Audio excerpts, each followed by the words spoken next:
오늘은 철로역정 2권 5장입니다. 2권 5장의 아름다움의 집에 대한 내용을 살펴보도록 하겠습니다.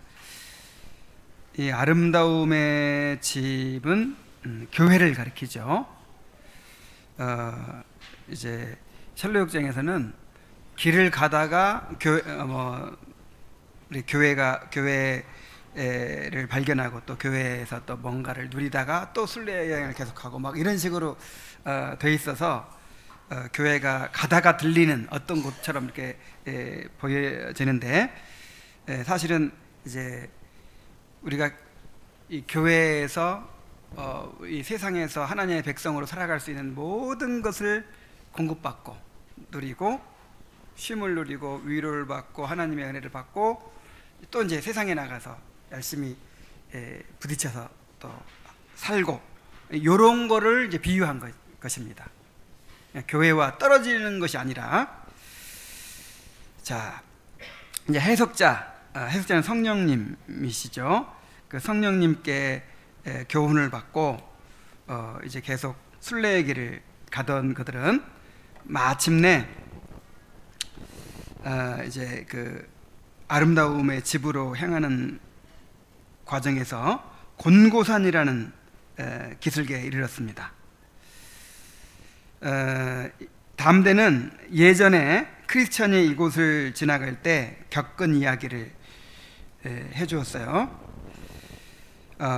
그는 일행에게 크리스천이 산을 오르기 전에 마셨던 샘물을 보여주었는데, 지금은 순례자들이 마시지 못하도록 악한 자들이 발로 물을 더럽혀 놓았다고 했습니다. 그래서 담대는 물을 떠서 질그릇에 담아두었다가 흙이 밑으로 가라앉은 뒤에 그 물을 마시라고 그렇게 얘기를 했어요. 자, 이 샘물은 고난의 길에 예비되어 있는 은혜를 의미합니다. 그러니까 이제 천성에 가려면 이 곤고산을 반드시 올라가야 돼요. 고난의 길을 가야 되는데, 그 고난의 길을 능히 갈 수 있도록 주님께서 은혜를 공급해 주십니다. 그래서 곤고산 밑에 샘물이 딱 있는 거예요. 그래서 그 시편에 그 순례자들이 이제 예루살렘을 향해 갈 때 이제 샘물이 터진다고 했잖아요. 여러 곳이 샘물이 터지듯이 그렇게 우리가 이 세상에서 하나님의 백성으로서 그렇게 살아갈 수 있도록 이 교회를 통해서 하나님께서는 은혜의 샘물을 또 예비해 주십니다. 그런데 악한 자들이 발로 물을 더럽혀 놓았다 그랬잖아요. 이것은 마귀가 주님께서 허락하신 은혜의 수단들을 이제 오염시켜 버린 것을 의미합니다. 자, 우리가 어떻게 은혜를 누리죠? 은혜의 수단들이 있잖아요. 하나님의 말씀이 선포되는 것을 통해서, 그 다음에 성례를 통해서, 또 하나님 앞에 기도하고 찬송하고, 이 찬송도 기도에 속하는 거예요.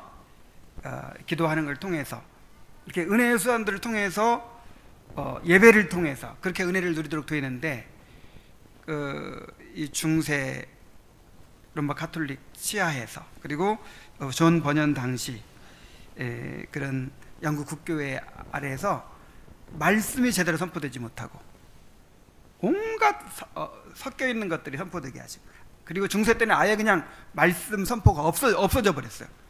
그리고 성례는 무엇으로 바뀌었죠? 미사로 바뀌어서 완전히 우상숭배가 돼버리고, 그 다음에 찬송이나 기도나 이런 것들이 전부 다 그냥 이제 오염이 돼버린 것이죠. 그래서 은혜 받을 통로가 없는 거예요, 사람들이. 그게 마치 이제 그 샘물을 막 짓밟아서 더럽혀 놓은 것이나 마찬가지죠. 이것은 당시 교회상을 보여주지만 오늘날 교회도 그와 비슷한 상황에 놓여 있다고 할 수 있어요. 그래서 이제 물을 떠났다가 진흙이 가라앉으면 마시듯이 오늘날에는 그런 이제 분별이 필요한 거죠. 자, 그 다음에 담대는 예전에 허례와 위선이 잘못 들어섰다가 멸망하고 말았던 두 갈래의 샛길을 보여줍니다. 자, 담대가 이렇게 얘기를 해요. 지금은 쇠사슬과 기둥과 개천으로 막아놓았지만 아직도 산을 오르는 고생이 싫어서 모험을 하는 사람들이 더러 있는데, 그들은 곁길로 가는 것을 보고 왕의 종들이 위험하다고 일러주면 그들은 도리어 반발하며, 내가 여호와의 이름으로 우리에게 하는 말을 우리가 듣지 아니하고 우리 입에서 낸 모든 말을 반드시 실행하리라 하면서 굳이 그 길로 가려고 합니다. 그랬어요. 자, 천성에 이르는 길은 반드시 이 곤고산, 이 고난의 길을 가야 된다. 고난의 길. 근데 고난의 길을 가기 싫어하는 사람들이 택하는 길이 있는데 양갈래, 샛길이 있어요.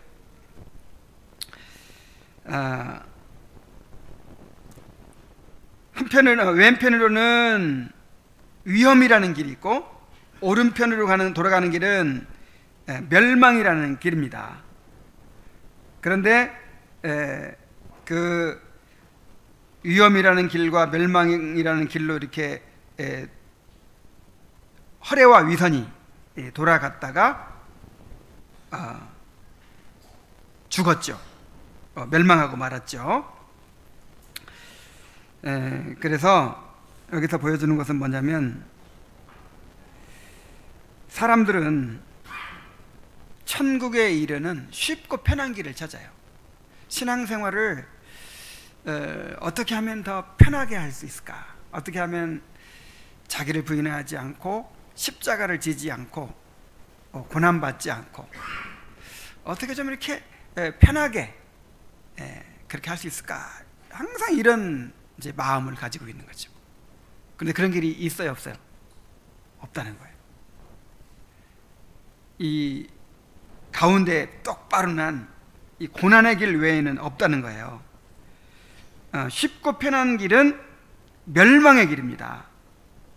천국으로 가는 길은 고난의 길 외에는 없어요. 자기를 부인하고 십자가를 지는 길, 자기를 주님 앞에 굴복시키는 길, 회개의 길, 이 길 아니면 없어요. 그래서 우리 마음 가운데 일어나는 어떻게 하면 좀 더 이렇게 쉽고 편한 길을 찾을 수 있을까? 어떻게 좀 질러갈 수 있을까? 어떻게 하면 좀 편안하게 갈 수 있을까? 이런 생각을 철저하게 내버리시기 바랍니다. 늘 우리는 그런 유혹에 부딪히고 있는데 그런 생각을 아예 버려야 돼요. 쉽고 편한 길은 멸망의 길입니다. 자, 그들은 발걸음을 재촉하여 산으로 오르기 시작합니다. 크리스티아나는 산꼭대기에 오르기도 전에 헐떡거리면서, 이 산은 참으로 숨이 차군요. 영혼보다 안위를 사랑하는 사람들이 좀 더 쉬운 길을 택하는 것도 무리가 아니에요. 그런 얘기를 하고, 또 자비심은 앉아서 쉬자고 하고, 또 아이들은 심지어 울기 시작합니다. 그러나 담대는 여기서 쉬면 안 되고 조금 올라가면 왕장님의 정자가 있다고 하면서 막내 아들의 손을 잡고 계속해서 올라갑니다. 자, 이것을 무엇을 보여줍니까? 그 길이 너무 힘들고 어려워도 절대로 우리의 발걸음을 멈추어서는 안 된다는 것이죠. 인간적인 방법으로 그 어려움을 면하려고 해서는 안 된다는 것이죠. 나오미가 베들레헴에서 흉년을 만났을 때 그 땅에서 믿음으로 견뎌야 되잖아요. 근데 이 요단강만 건너면 이제 모압 땅에는 양식이 풍족한 거예요. 그러니까 인간적인 방법으로 떠났잖아요. 그런 것처럼 힘들고 어렵다고 좀 쉬고 싶고 좀 주저앉고 싶고 또 다른 길을 택하고 싶고 이런 유혹이 있을 때 절대로 인간적인 방법으로 그렇게 면하려고 해서는 안 된다라고 하는 것입니다. 자, 그래서 이제 계속해서 멈추지 않고 올라간 그들은, 심한 더위에 지친 그들은 정자에 다다랐습니다. 이 정자는 옛날에 이제 크리스찬이 가서 쉬다가 잠이 들었던 것이죠. 이때 자비심이 이렇게 얘기를 해요. 고단한 자들에게 휴식은 얼마나 달콤한지요. 그리고 여행에 지친 순례자들에게 이런 휴식처를 마련해 주신 순례자의 왕은 얼마나 좋은 분이신지요. 우리 주님은 자비하십니다. 우리 주님 정말 자비하신 분이에요. 그러니까 늘 성경에서 우리는 고난의 길을 가야 한다고 하고, 또 환난을 견뎌야 한다고 하고 막 그런 말씀이 있는데, 그렇다고 해서 계속 환난만 주시진 않죠. 그럼 우리가 못 견디잖아요. 환난을 주시더라도 이렇게 환난이 넘친 것처럼 위로도 넘치게 해주세요. 정말 하나님은 자비하십니다. 그런 것들을 여러분 느끼죠? 어떤 이런 육체적인 어려움이나 환경적인 어려움 같은 거, 정말 우리가 지금 믿음이 좋아서 이게 다 하고 있는 게 아니에요. 야, 정말 우리가 얼마나 생각만 해도 위태하고 아슬아슬하게 살아가는지 몰라요. 다 뭐 그냥 좋은 인격에 좋은 성품에 그냥 서로 사랑하고 서로 이해하고 살아가는 것 같죠? 그냥 가정에 큰 우환만 생겨봐요. 그냥 경제적인 어려움에 막 시달리고 몸은 아프고 그냥 애들은 가출하고 막 막 그런 어려움은 감당을치 못할 어려움이 생겨나면요, 우리의 그 좋은 성품들이 다 바닥이 나요. 참 정말 하나님이 자비하시다고 생각해요. 우리가 감당할 만큼 이렇게 정말 그렇게 주십니다. 오늘 우리 성구 형제한테 갔다 왔는데 성구 형제하고도 그런 얘기를 했어요. 정말 하나님께서 정말 적당히 정신만 딱 차리게 그렇게 주셨다고. 정말 더 크게 쓰러질 수도 있고, 얼마든지 정말 그냥 아슬아슬하게 살아가는 우리가 진짜 큰 일을 한번 당하면 그냥 어떡하겠어요.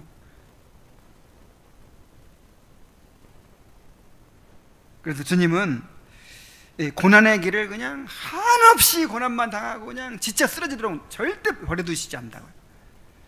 우리한테 딱 맞게 주십니다. 그리고 힘들고 지쳐 쓰러질 것만 하면 우리에게 또 이렇게 정자를 마련해 주셔서 쉬게 해주시고,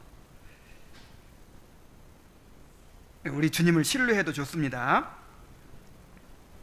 자, 그런데 뭘 주의해야 된다고 해요? 우리는 잠자는 일에 관해 주의를 해야 됩니다. 크리스천은 이 정자에서 잠을 자다가 큰 손해를 보았다고 합니다. 그렇게 얘기를 해요. 주님께서 평안을 주시고 위로를 주실 때 영적으로 잠들게 되지 않도록 주의해야 한다는 것이죠. 거기에 너무 취해가지고. 자, 우리 사람은 한이 없어요. 서면 앉고 싶고, 앉으면 눕고 싶고, 누우면 자고 싶고, 그냥 한이 없어요. 뭔가 하나님께서 뭔가 주시면 아예 없을 때는 그냥 포기하고 그냥 주님만 바라보고 사는데, 뭐 하나 좀 이렇게 비빌 언덕이라도 주시면, 이야, 이게 좀 더 컸으면 좋겠다, 그런 욕심이 딱 생겨요.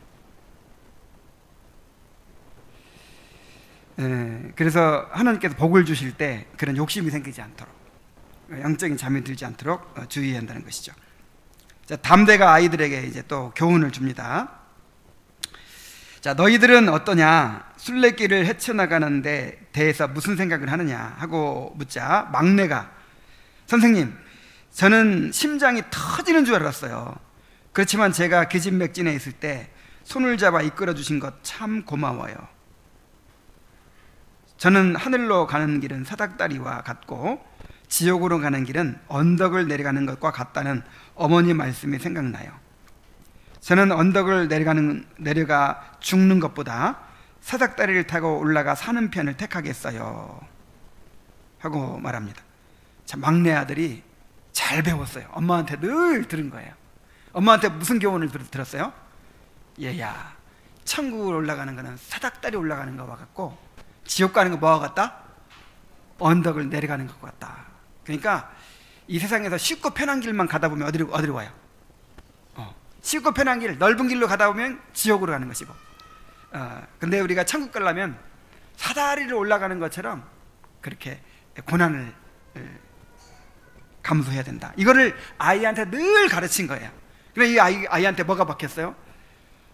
나는 언덕을 내려가 죽는 것보다 어떤 걸 택하겠다? 사닥다리를 타고 올라가 사는 편을 택하겠다. 힘들고 어려워도 천국에 이르는 길을 가겠다. 자, 우리 아이들에게 이런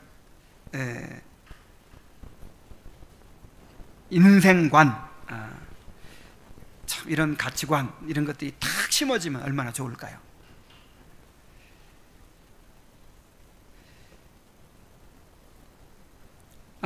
그리고 이 담대가 막내 아이 손을 잡고 우리 가주잖아요. 그래서 약한 사람대로 주님께서 또 맞게 은혜를 주십니다.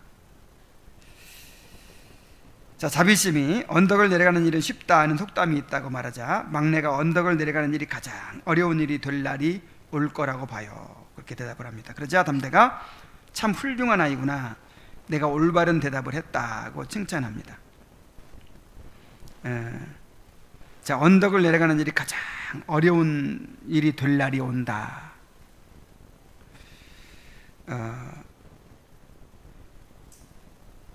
그러니까 우리가 정말 그 고난의 길을 가면서 환난이 넘치는 것만큼 주님의 위로가 넘치는 것을 경험하고, 또 쉽고 편한 길을 택해서 가면서 거기에 따른 대가가 있죠. 또 엄청난 대가가 있죠. 내가 쉽고 편한 대신에 주님의 위로를 잃어버리잖아요. 주님이 주는 평안을 잃어버리고 확신을 잃어버리고, 정한 마음, 정직한 영, 구원의 확신과 기쁨, 막 이런 것들을 잃어버리게 되잖아요. 그러니까 사실은 이런 것을 맛보고 또 계속해서 반복해서 경험하고 이런 사람들에게는 내려가는 길이 이제 힘들어요. 그렇게 될 날이 옵니다.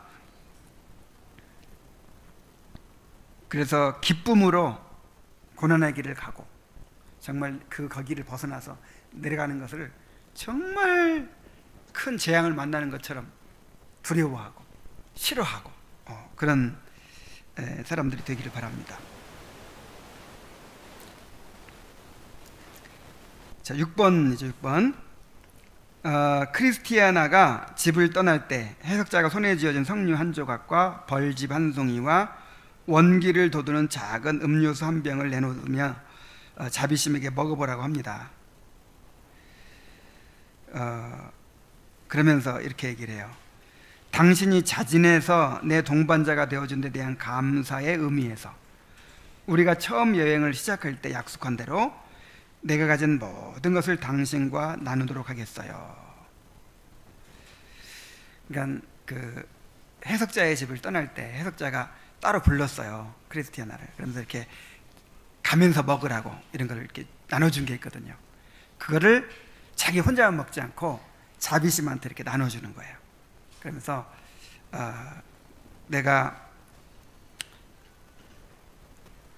자, 이것은 무엇을 보여주냐면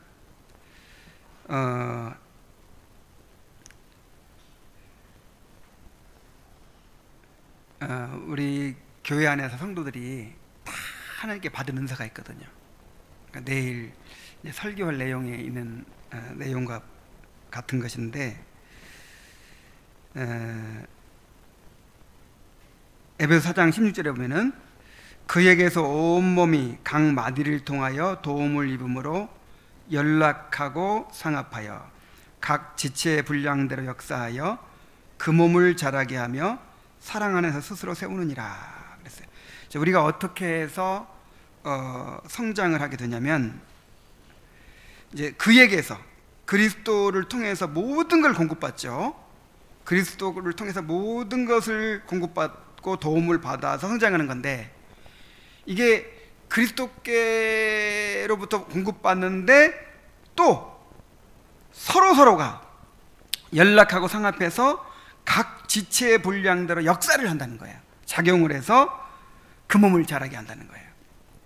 그러니까 주님께서 이렇게 직접 공급을 해주시지만 또 누구를 통해 공급받게 만들어요? 다른 지체를 통해 공급받게 만들어요. 우리 몸을 보면 알잖아요.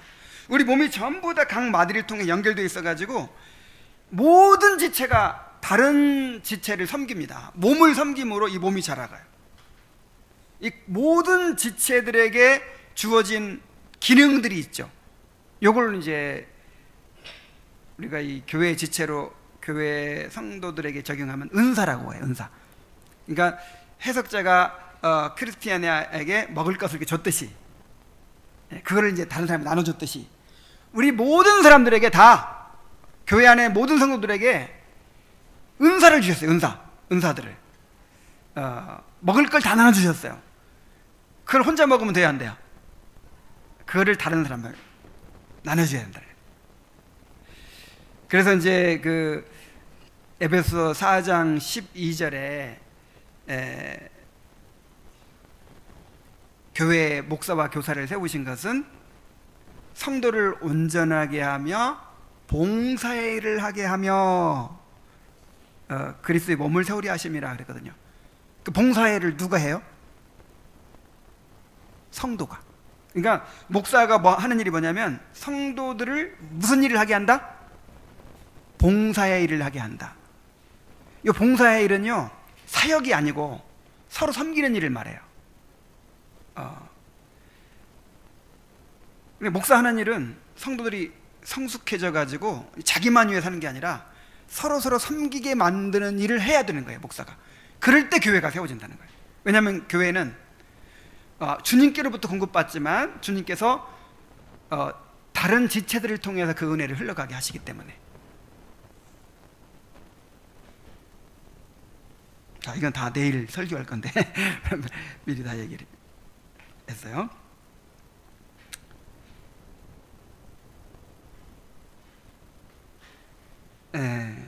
그래서 우리가 이 크리스티아나처럼 우리가 가진 것을 가지고 다른 지체들을 섬겨야 되는 것입니다. 이렇게 함으로 교회가 세워지게 돼 있어요. 이렇게 함으로. 자, 다시 산을 오르기 시작했는데 음료수병을 잃고 온 크리스티아나는 아들을 시켜서 이제 다시 찾아오게 하죠. 이때 자비심이 이야기를 합니다. 내 생각에 이곳에 무언가 잃어버리는 장소 같아요. 이곳은 무언가 잃어버리는 장소 같아요. 여기서 크리스찬님은 두루마리 책을 잃어버렸고 크리스티아나 아주머니는 병을 잊고 왔잖아요. 선생님, 이게 무슨 이유일까요? 이렇게 물어봤어요. 그래서 담대가 대답합니다. 그건 건망증 때문이죠. 어떤 이들은 깨어 있어야 할 때 잠을 자요. 기억해야 할 때 잊곤 하지요. 바로 이 때문에 종종 저 휴식처에서 순례자들이 물건을 잃어버리곤 합니다. 순례자들은 크나큰 기쁨 중에 받았던 것들을 잘 지키고 기억해야 합니다. 만약 그렇지 못할 때 종종 그들의 기쁨은 슬픔으로 끝나고 햇빛은 구름에 가려지고 맙니다. 이 장소에서 당한 크리스찬의 이야기가 그 증거입니다. 자, 신앙생활에서 기억해야 할 것을 잊어버리고 깨어 있어야 할 때 잠을 자는 것이 가장 큰 문제죠. 정말 하나님께서 내게 베푸시는 은혜들 잊어버려요. 정말 귀한 그 은혜들, 가르침들, 교훈들을 정말 기억해야 되는데 잊어버려요. 그리고 영적인 잠을 자요. 이것이 우리에게 가장 큰 문제인데, 그렇게 잠을 자게 만들고 무언가를 잊어버리게 만드는 장소가 있다는 거예요. 그것이 어디예요? 정자예요. 정자. 우리가 잊어버리기 쉽고 잠자기 쉬운 곳, 거기 어디예요? 정자. 근데 정자는 뭐라 그랬어요? 주님께서 위로와 휴식을 주시는 곳, 주님께서 평안과 안식을 주시는 곳이잖아요. 그러니까 주님께서 우리에게 복을 주시고 사방에 평안을 주실 때야말로 그때 우리가 하나님의 은혜를 잊어버리기가 가장 쉽고 또 영적으로 잠에 빠지기 쉬운 때라는 거예요. 정말 그렇죠. 이스라엘 백성들의 역사를 봐도 주님께서 은혜를 주시면, 축복을 주시면 잊어버리잖아요. 사람은 참 이렇게 어리석어서 뭔가 이렇게 잘 되고 나면 내 힘으로 된 것처럼 느껴지고 항상 이렇게 될 수 있을 것처럼 느껴지고, 그래서 옛날에 그 어려워서 간절히 주님의 은혜를 구하던 그런 가난한 마음 잊어버리고 주님께서 나를 긍휼히 여기신 것도 딱 잊어버려요. 그러면 이제 그때가 위험한 때라는 것이죠. 기쁨이 슬픔으로 끝나고 햇빛은 구름에 가려지는 그런 일이 일어나게 됩니다. 그래서 계속해서 반복해서 우리에게 교훈을 주죠. 하나님께서 복을 주실 때, 하나님께서 평안을 주실 때 그때 조심해야 된다고요.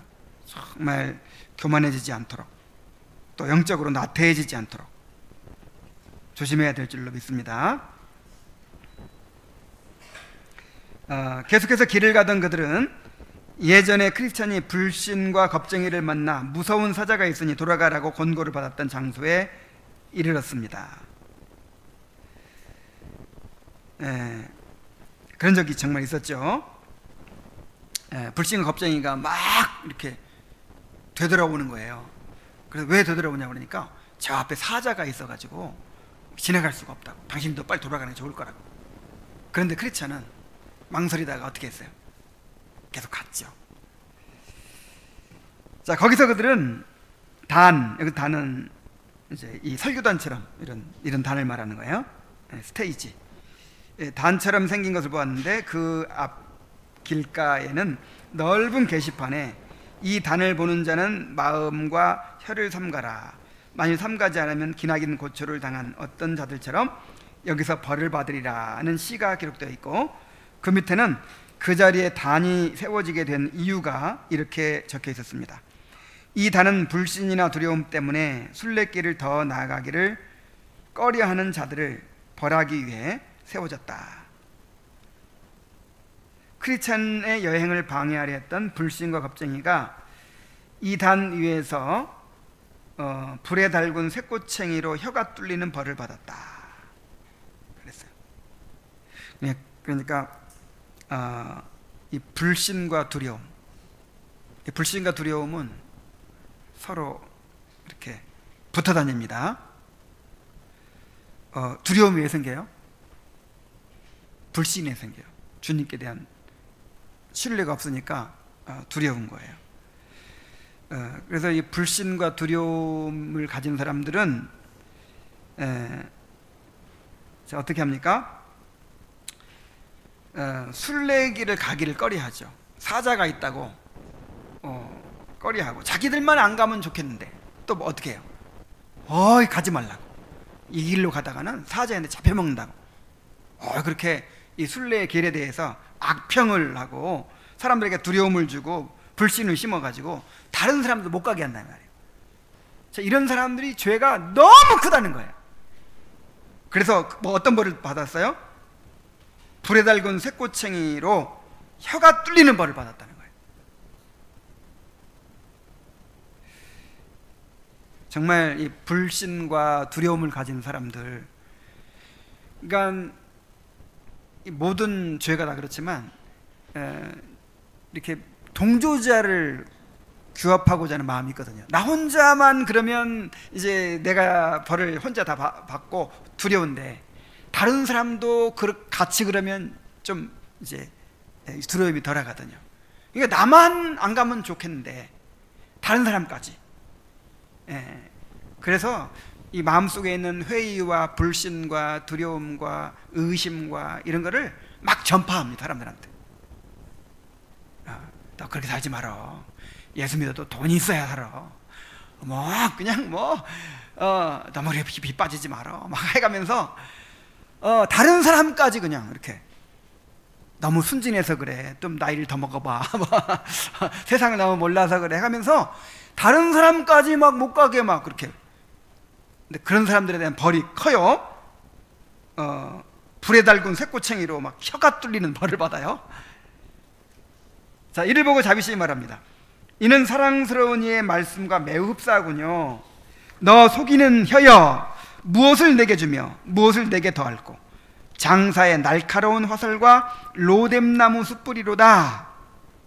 그래서 그런 사람들은 날카로운 화살과 숯불로 심판을 받게 된다. 자, 불신이나 두려움 때문에 순례길을 더 나아가기를 꺼려하는 사람들, 그리고 다른 사람들도 가지 못하게 방해하는 사람들을 향한 경고입니다. 가나안 땅을 정탐했던 12정탐꾼들 가운데 10정탐꾼 같은 사람들이 있죠. 그는 약속의 땅을 악평하고 백성들로 하여금 불신과 두려움을 갖게 하여 들어가지 못하게 했습니다. 그 결과로 그들은 광야에서 벌을 받아서 다 죽었죠. 자, 우리가 그런 죄를 범하지 않게 되어야 합니다. 또 그런 유혹에 빠지지 말아야 해요. 그래서 어떤 사람들 얘기를 들으면 막 믿음이 생기죠. 하나님이 함께 하실 거야. 정말 이 길이 가치 있는 길이야. 모든 걸 다 희생하더라도 우리가 이 길 택해야 돼.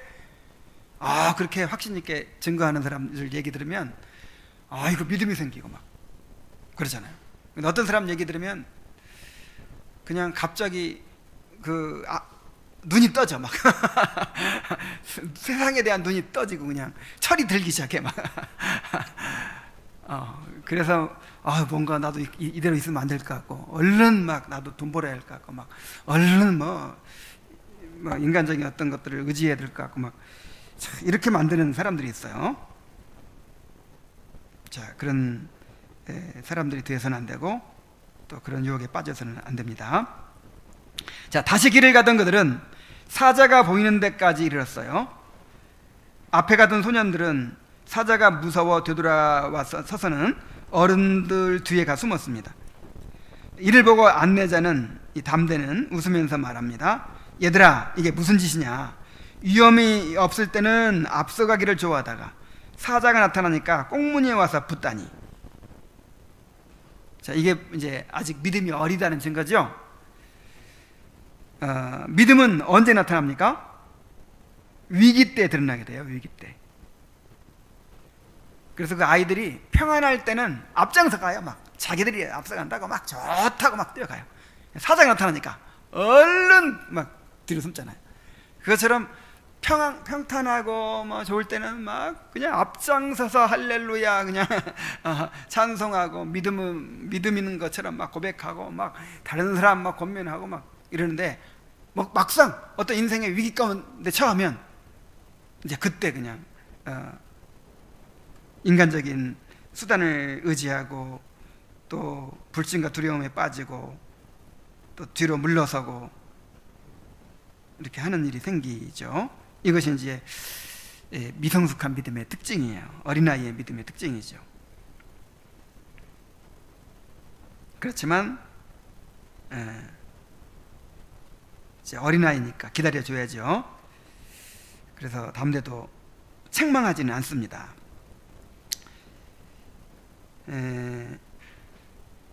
담대는 사자들을 향해 칼을 빼들었어요. 이때 사자를 지원하려고 잔인이라는 사람이 나타났는데, 그는 거인족의 한 사람으로 순례자들을 많이 죽였다 해서 피 흘리는 자라고 불리기도 했습니다. 실제로 이 길목을 지키는 사자가 워낙 맹렬하고 그것들을 지원하는 자의 행위가 지극히 잔인하므로 최근에는 이 길을 지나는 사람이 적어서 길 위에는 풀이 뒤덮여 있었습니다. 이때 크리스티아나가 말했습니다. 지금까지 비록 이 길을 가는 사람이 없고 행인들이 속속 샛길로 빠져들었다 할지라도 이제 내가 일어난 이상 그럴 수는 없어요. 내가 일어나서 이스라엘의 어머니가 되었도다. 자, 마귀는 사람들에게 두려움을 주어서 순례길을 가지 못하게 하죠.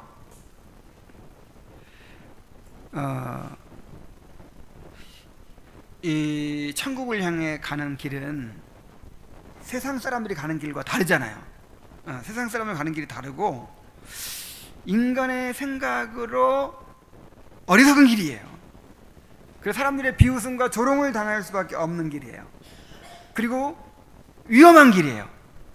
또 고난의 길이에요. 그래서 그 길로 가는 사람이 있어요, 없어요? 많지 않아요. 그런데 이 크리스티아나는 그렇게 이야기를 하는 거예요. 비록 이 길을 가는 사람이 없고 행인들이 속속 새길로 빠져들지라도 나는 이 길을 가겠다. 주의 길을 가겠다. 이렇게 얘기를 하는 것이죠. 우리도 크리스티아나처럼 모든 사람이 다른 길을 갈지라도 나는 주님의 길을 가겠다라는 그런 확고한 마음을 가져야 될 줄로 믿습니다. 자, 그 다음에 자니는 사자들 곁에서 욕을 하며 이 길로 가는 것을 결코 허락지 않을 테니 물러가라고 소리를 쳤습니다. 담대는 우리가 서 있는 이 길은 왕의 대로인데 내가 사자를 갖다 놓지 않았느냐.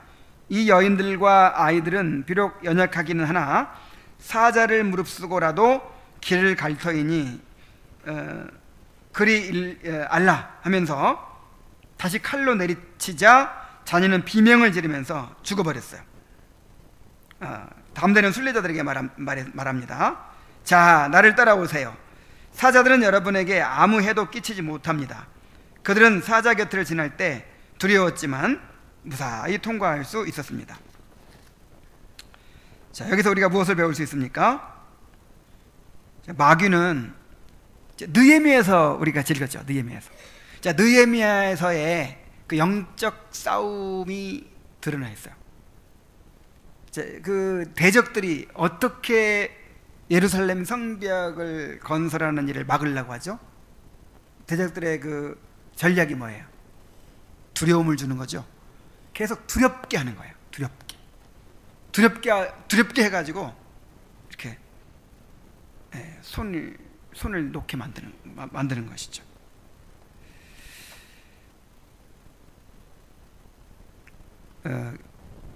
경기 도민 체육대회가 안산에서 열리고 있어요. 그리고 우리 올림픽 체육관 제 운동하는 데서 이제 그 배구 경기를 계속 하더라고요. 그래서 오며 가며 잠깐 이렇게 경기하는 걸 보는데 이제 고등학생들도 하고 막 어른들도 하고 막 그러는데 특히 학생들 이 사기에 그렇게 크게 좌우되더라고요. 한 번 기가 딱 꺾이잖아요. 그러면 그냥 실수를 연발하고 와르르 무너져 버려요. 그래가지고 사기를 올리는 거 굉장히 신경을 쓰는 걸 봤어요. 막 으쌰 하고 막 우리도 이렇게 한번 두려움에 빠지잖아요. 그 두려움과 아까 불신이 함께 간다고 그랬죠. 이 두려워한다는 건 벌써 주님께 대한 신뢰를 이렇게 잃어버렸다는 뜻이거든요. 마귀는 우리에게 두려움을 줘요. 두려움을 줘가지고 믿음을 잃어버리게 만들고, 그 다음에 사람이 두려우면요, 엄마야 하고 막 눈에 보이는 걸 당장 붙잡잖아요. 이렇게 두려우면 눈에 보이는 거 붙잡게 돼 있어요. 우리가 영적 싸움은요, 두려움과의 싸움이에요. 그래서 성경에 가장 많은 명령이 뭐라고요? 두려워하지 말라. 366번에 걸쳐서 뭐 사랑하라, 뭐 무슨 전도해라, 뭐 기도해라, 이거보다 제일 많은 명령이 두려워 말라 이거래요. 두려워 말라. 366번. 그러니까 하루에 한 번, 윤년까지 감안해서 하루에 한 번씩 우리에게 두려워하지 말라는 명령을 주시는 거예요. 두려우면 집니다. 두려우면. 그래서 사자가 사실은 우리를 해할 수 있어요, 없어요? 없어요. 지금 마귀는 이미 패배했습니다. 마귀는 우리를 해칠 수 없어요. 마귀는 주님께 쓰임받고 있어요. 주님께서 허락하신 한도 내에서만 활동하도록, 그리고 택한 자를 절대 머리털 끝 하나 건드리지 못하도록, 그렇게 주님께서 지금 이제 일종의 도구로 사용하시는 거예요. 주님의 그 영광을 위한 섭리를 이루기 위한 도구로 사용하시는 거예요. 그래서 이빨 빠진 사자고 쇠고랑으로 묶여있는 사자이기 때문에 으르렁대기만 하고 겁만 주지 우리를 해칠 수 있어요, 없어요? 없어요. 머리털 하나 건드리지 못해요. 그래서 그 사자를 볼 것이 아니라 누굴 바라봐야 돼요? 우리 주님을 바라봐야 돼요.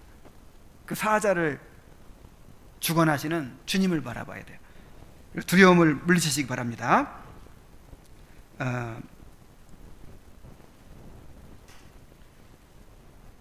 자, 마귀는 그 위협을 우리가 두려워하면 맹렬히 달려들고 우리를 사로잡습니다. 그러나 믿음으로 대적하면 꼼짝 못해요. 믿음으로 대적하면 물러갑니다.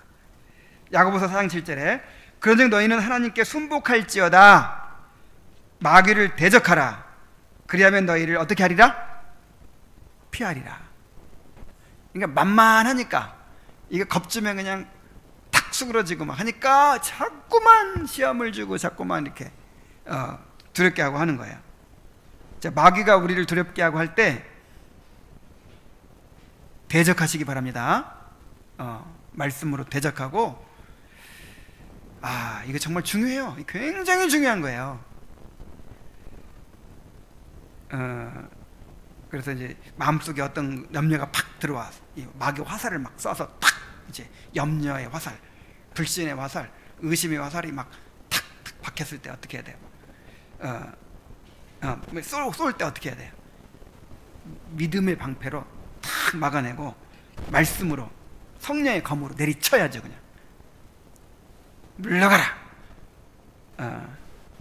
근데 그 마귀가 어떤 메시지를 줄 때 그걸 곰곰이 생각해보고 묵상하고, 그래 나는 큰일 났어. 내 팔자가 참 정말 나도 기구해. 그냥 자꾸만 그냥 이렇게, 아휴 이러다가 우리는 망할 거야. 자꾸만 그냥 그 마귀의 음성에 그냥. 그래서 여러분, 그건 그때부터는 죄예요. 그때부터. 그러니까 나도 모르는 사이에 뭐가 탁 이렇게 들어오는 거는, 이거는 어쩔 수 없어요. 근데 그거를 붙잡고 그거에 굴복하는 거는 내 죄예요. 그래서 어거스틴이 그런 말을 했잖아요. 새가 내 머리 위로 날아다니는 거는 어쩔 수 없어요. 근데 새가 머리에 앉아가지고 거기다 둥지를 틀고 있도록 그냥 가만 내버려 두는 건 누구 책임이에요? 내 책임이에요. 마귀가 여러분의 마음에 그렇게 둥지 틀고 앉아 있도록 그렇게 절대로 허용해서는 안 돼요. 물리치기 바랍니다. 자, 이제 아름다움의 집에 이르러 담대가 문을 두드렸습니다. 그의 목소리를 알고 있던 문지기는 얼른 아래로 내려와 문을 열어주었어요. 자, 순례자 몇 분을 모시고 왔어요. 내 주님의 명령에 따라 그들은 여기서 쉬어가야 합니다. 자, 아름다움의 집은 교회를 상징한다고 했죠. 주님은 교회를 통해서 순례자들이 쉼을 누리고 순례의 길에 필요한 모든 것들을 얻게 하십니다. 자, 담대가 문지기가 당신도 여기서 쉬고 내일 아침에 떠나지 않으시렵니까? 하고 묻자 담대는 아닙니다. 나는 오늘 밤에 주인님께로 돌아갈 것입니다. 하고 대답합니다. 아니, 담대가 돌아간다는 거예요. 끝까지 동행해 줄 줄 알았더니 여기까지만 인도해 주라고 나는 명령을 받았다고 하면서 돌아간다는 거예요. 그래서 이제 일행은 당황을 했죠. 크리스티아나가 선생님, 우리를 버려두고 떠나신다니 어찌해야 할지 모르겠군요 하고 말하자 자비심은 저희가 여행을 마칠 때까지 선생님의 동행을 받으면 얼마나 좋을까요? 이처럼 험난한 길을 우리 같은 힘없는 여자들이 친구나 보호자 없이 어떻게 갈 수 있겠어요? 그렇게 말을 했고, 또 막내인 야고보도 제발 선생님 저희들과 함께 가시면서 도와주세요. 우리들은 너무 연약하고 길은 너무 위험하잖아요 하고 간청을 했습니다. 그러나 담대는 나는 주님의 명령에 따를 뿐입니다. 당신들이 실수를 했어요. 주님께서 나에게 이곳까지 당신들을 안내하도록 명하실 때 당신들이 여행 목적지까지 안내해 주시도록 빌었다면 그는 승낙하셨을 거예요 하면서 인사를 하고 떠나버렸어요. 자, 이게 무슨 이야기일까요? 또다시 기도의 중요성을 가르치고 있는 거예요. 자, 주님은 우리를 위해 모든 은혜를 예비해 주셨는데 그 은혜는 어떤 과정을 통해서 얻죠? 구하는 과정을 통해서 얻어요. 아니, 안 구해도 그냥 알아서 해주지. 안 구해도 알아서 해주면 되는데 왜 꼭 구해야 줄까요? 사실은 안 구해도 주는 게 너무 많아요, 사실은. 예. 그런데 구하지 않아서 얻지 못하는 게 많아요. 너희가 얻지 못하면 구하지 않냐며. 구하라! 그러면 주실 것이요. 그랬잖아요. 그래서 지난번에도 이런 교훈이 한 번 있었죠. 또 반복해서 계속 교훈을 하는 거예요. 자, 왜 꼭 우리가 구함으로 받게 하실까요? 구하지 않은 것을 주게 될 때 그 가치를 모르게 되기 때문이고, 또 모든 선한 것들이 다 주님께로부터 온다는 것을 알게 하기 위해서 구함을 통해 주신다는 거예요. 객지에 나가 있는 아들한테 용돈을 주는데 1년 쓸 용돈을 한꺼번에 줬더니 1년 동안 안 와버려요. 그럼 어떻게 해야 돼요? 자주 오게 하려면 한 달에 한 번씩 오게 하려면 한 달 쓸 돈만 딱 주는 거예요. 일주일에 한 번씩 오게 하려면 일주일 쓸 돈만 딱 주고, 그래야지 와서 주세요 하게 만드는 거예요. 그래야 엄마를 만나죠. 그래야 아버지를 만나죠. 우리가 구하지 않은 걸 막 주면요, 하나님 찾아요, 안 찾아요? 안 찾아요. 그리고 이것이 하나님이 주신 거라는 생각을 잊어버려요. 내가 잘해서 얻은 것처럼 생각해요. 그래서 구함으로 얻게 하시는 것이 하나님의 뜻입니다. 물론 구하지 않아도 하나님이 알아서 다 주시니까 우리가 살아가죠. 그럼 벌써 다 굶어 죽었을 거예요. 지금 다 주셨으니까 살아가죠. 근데 구했다면 훨씬 더 큰 은혜를 누리는 거예요. 구했다면.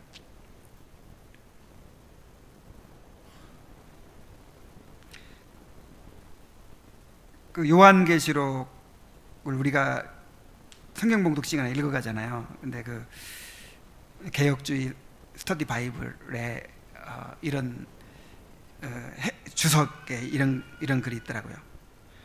우리 그리스도인의 삶에서 그리스도인이 겪는 시험과 환난과 어떤 어려움에 대한 최고의 처방은 이 하나님의 임재를 누리는 거래요. 그 하나님의 계시의 말씀을 통해서 임재를 누리는. 그래서 그 환난 당하고 있는 사람들한테 환상 보여주는 거잖아요. 주님이 너희와 함께하고 있다. 그리고 하늘에 그 하나님을 예배하는 광경을 보여주는 거예요. 요거 보면, 요걸 보는 사람은 어떤 고난, 죽음도 두렵지 않은 거예요. 이제 죽음도. 그러니까 우리가 이렇게 어려움을 겪고 하는 것이 뭐 때문이냐면 환경 때문이 아니에요.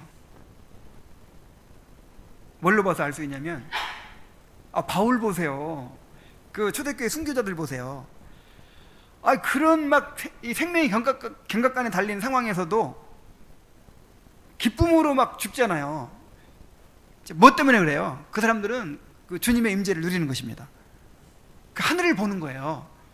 스데반이 하나님 보좌 우편에 서신 예수님을 보니까 자기를 막 돌로 치는데도 천사의 얼굴처럼 빛이 나면서 저들의 죄를 용서하여 주옵소서 이렇게 하잖아요. 정말. 그래서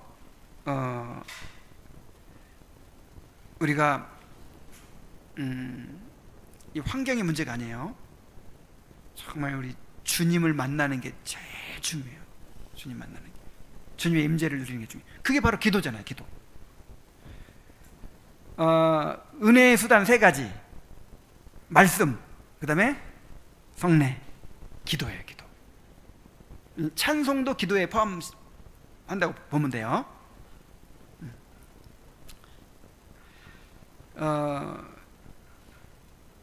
이 기도를 통해서 뭔가 얻고 못 얻고 이건 둘째 문제라니까요. 그 기도하는 과정에서 누리는 주님의 임재, 그 주님의 은혜가 있어요. 그래서 응답 받고 못 받고 너무 그런 실용주의적인 생각으로 기도를 생각하는 사람들이 있어요. 뭔가 기도는 영적 충전 시간이라고 생각하면 돼요. 이 충전기에 딱 꽂아 놓으면 충전이 되기 시작하죠. 뭐 그 내용이 어쨌든 간에 그 시간을 통해서 충전이 돼요. 어린아이들 넘어져가지고 무릎이 깨져서 왔어요. 막 엉엉 울며 당장 죽을 것처럼 왔어.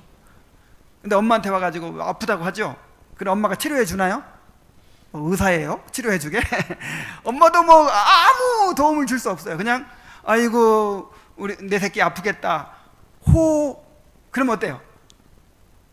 그러면 그냥 이제 다시 탈탈 털고 나가서 뛰어놀아요. 그러니까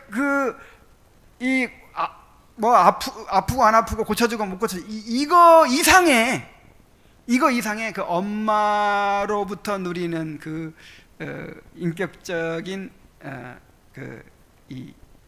어떤 치료제가 있어요. 위로가 있어요. 어떤 양식이 있어요. 정서적인 양식, 힘이 있고 치유가 있고 그런 것처럼 하나님이 꼭 응답해 주나요? 우리가 달라는 거 다 주나요? 그렇지 않죠? 바울처럼 안 줄 때도 많은데 안 줘도 힘을 얻는다니까요. 안 줘.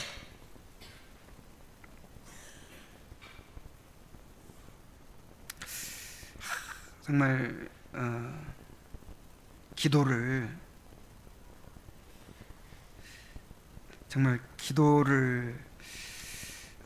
정말 우리가 열심히 해야겠다는 생각이 들어요. 기도를 은혜의 수단을 우리가 소홀히 여겨가지고 은혜를 못 누리잖아요. 말씀을 중요하게 여기고 성례를 중요하게 여기듯이 우리 기도를 중요하게 여기고 정말 이 은혜의 수단을 귀하게 사용합시다. 담대가 떠나가자 문지기는 겸손이라는 처녀를 불러 크리스찬의 아내인 크리스티아나 부인이 아이들과 순례길을 떠나 지금 여기까지 왔다고 아내들과 알리세요 하고 명령했어요. 겸손히 돌아가서 이 소식을 알리자 안에서 기쁨의 환성이 터져 나왔고 집안 사람들이 다 몰려 나와서 잘 오셨습니다. 하나님의 긍휼에 그르신 여러분, 당신들의 신실한 친구인 우리에게 오신 것을 환영합니다 하면서 크리스티아나 일행을 열렬하게 환영을 했습니다.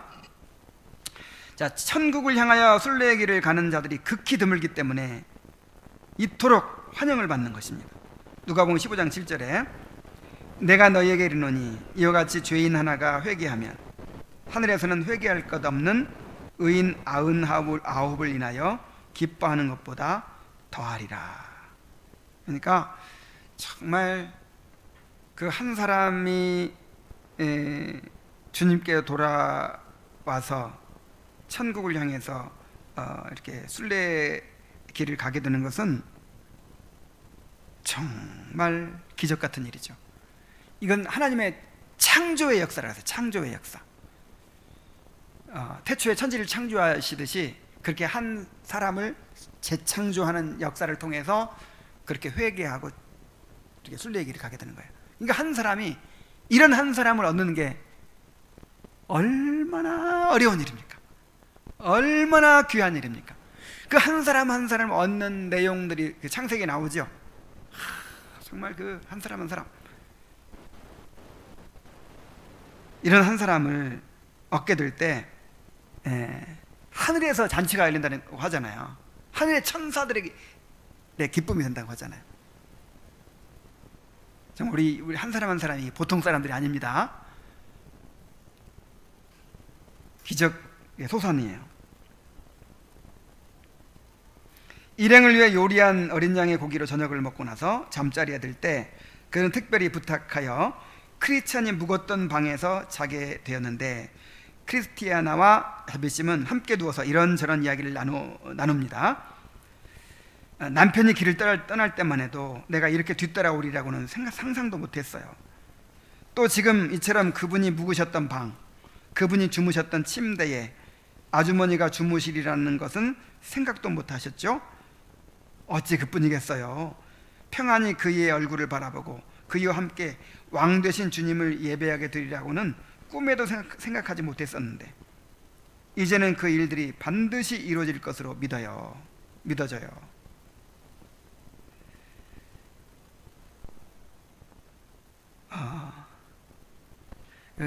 얼마나 참 감회가 참 컸을까요?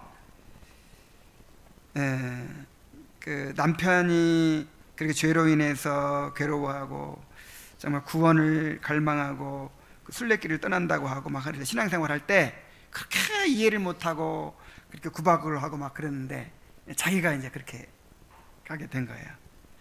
그리고 남편이 경험했던 그거를 그대로 다 경험하는 거예요. 남편이 묵었던 방에 자기 해달라고. 우리 남편이 이 방에서 이렇게 잠 들었겠구나. 그러면서 야, 남편이 갔던 길을 내가 가다니, 그런 감격이 있는 것이죠. 참 우리에게 이런 감격이 있죠. 믿음의 사람들이 걸어간 그 길을 우리가 가게 되었다는 사실 한번 생각해 보세요. 그 믿음의 선진들의 경험을 우리가 들으면서 이것이 전혀 우리와 상관없는 사람들의 얘기로 들리지 않죠? 여러분, 정말 복이 있는 거예요. 정말 이것이 내 이야기구나. 이 경건서적들을 읽으면서 누구 얘기하고 있어요? 지금 우리의 이 얘기를 하고 있는 것처럼 느껴지기 때문에 이렇게 마음이 와닿고 은혜를 받는 거잖아요.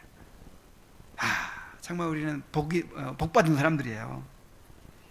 그 믿음의 사람들이 걸어간 길을 지금 우리가 가고 있는 거예요.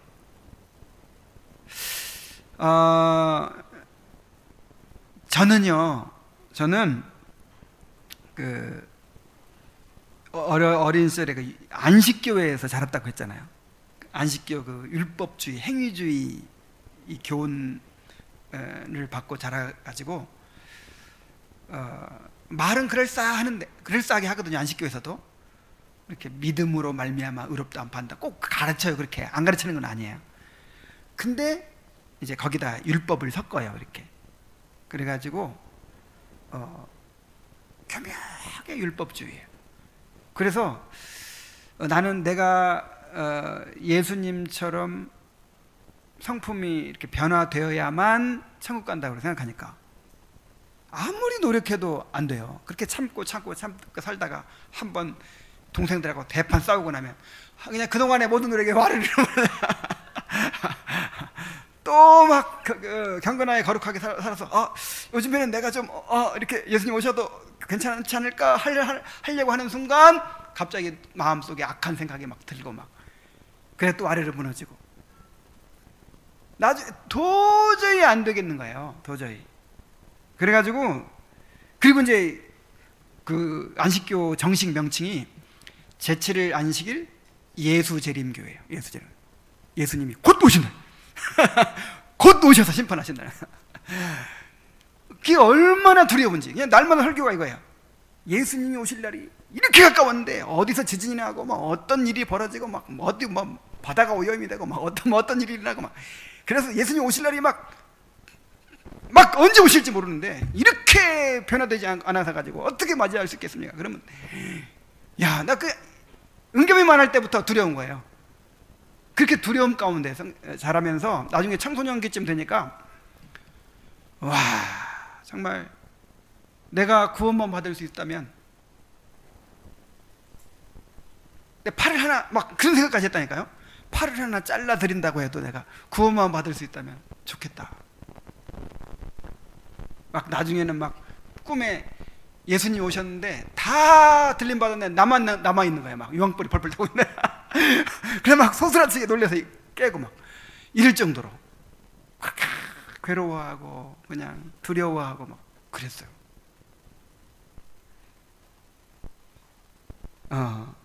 그런데 내가 이렇게 구원받고 또 그 믿음의 사람들이 걸어갔던 그 길을 내가 지금 가고 있다고 내가 지금 생각하니까, 거기에 내가 이론이 됐다고 생각하니까, 그리고 그것도 다른 사람 인도하는 목사가 됐어요. 이야, 정말 얼마나 참 감격스러운지 몰라요. 얼마나 감사한지.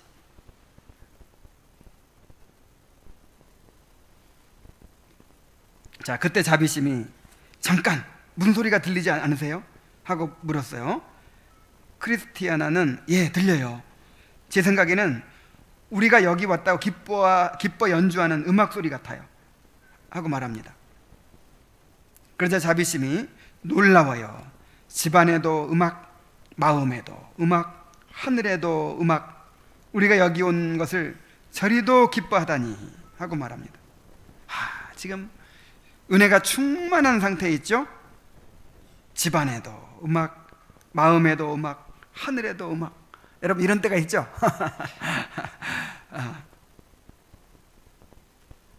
세상은 우리를 비웃고 조롱하지만 하나님께서 우리의 길을 이렇게 기뻐하십니다.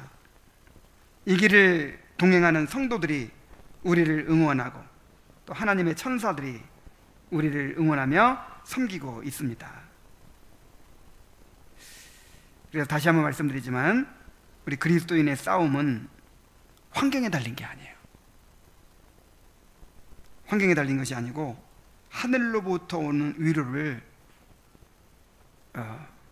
누리며 사는가 그렇지 못한가에 달려 있어요. 어차피 우리는 고난의 길을 가게 돼 있다니까요. 어차피 고난의 길을 가게 돼 있어요. 정도의 차이지, 정도의 차이. 근데 우리가 그 하나님의 임재를 누리고 하나님의 그 은혜를 누리고 하나님께로부터 오는 위로와 평안을 맛보면서 마음에도 음악, 또 집안에도 음악,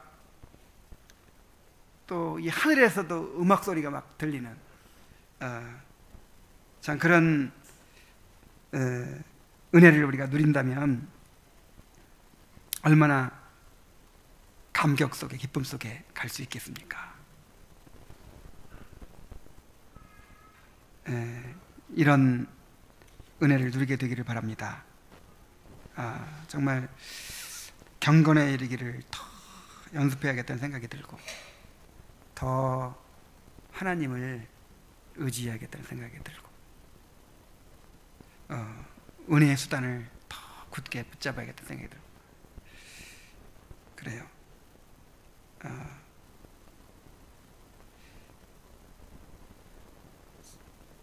다시 한번 우리 삶의 어떤 문제나 또 환경이나 이런 것들이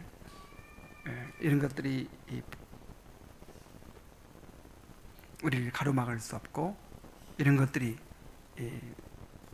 근본 문제가 아니라는 걸 깨달으시기 바랍니다.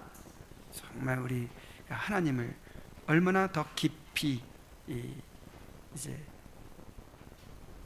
교제하고 그 하나님을 누리느냐, 이것이 참 순례의 길을 가는 우리에게 가장 중요한 관건이 됩니다. 그런 은혜를 누리게 되시길 바랍니다. 기도하겠습니다.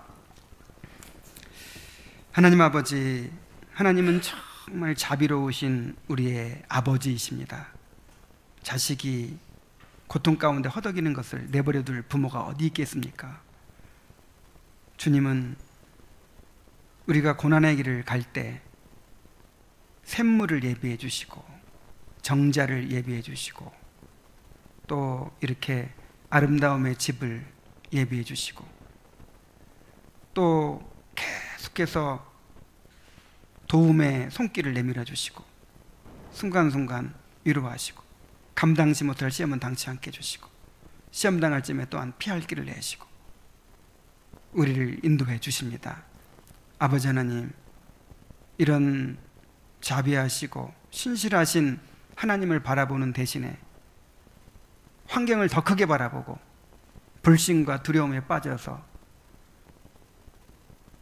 주저앉거나 되돌아가거나 하는 것은 얼마나 배은방덕한 일이고 얼마나 악한 일인지를 우리가 깨달았습니다.